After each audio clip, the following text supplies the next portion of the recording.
the wives and daughters of the middle class, which was me. I am Mary Wollstonecraft, and I believe that education regarding women should be equal to the full extent.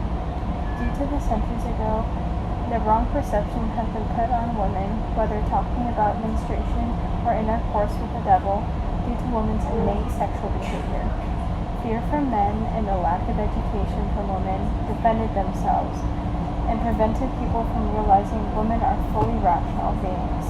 Women can learn just as well as any other men. The nature of men and women, in my eyes, are to be equal, and both educators to future generations. It gives our family and the ability to strengthen our lineage intellectually. Men and women work as compatible partners, family through God. Being educated, I dealt with criticism for being educated and having many occupancies since then, especially writing, by also having the pressure to carry on my lineage. I believe that there should be no difference in education between men and women. They're all rational beings, like I said before, and should be open to the same opportunities. No one should be sought as less intellectual as men, just because someone who is more educated than them said. It is taking advantage of the lack of education. Did we not come from the same womb?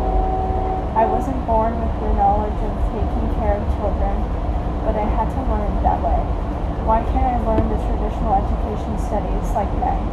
We have the same power and reason too.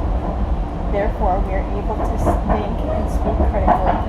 I would look at myself as an example of how education in women, who has studied many philosophers and written many books as women, democracy, leadership, philosophy, and young girls I wrote about. The witchcraft trials of the glaring prophets I should show.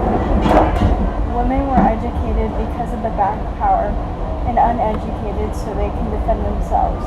Their biological traits was explained as them innate and inferior to understand due to the lack of critical thinking.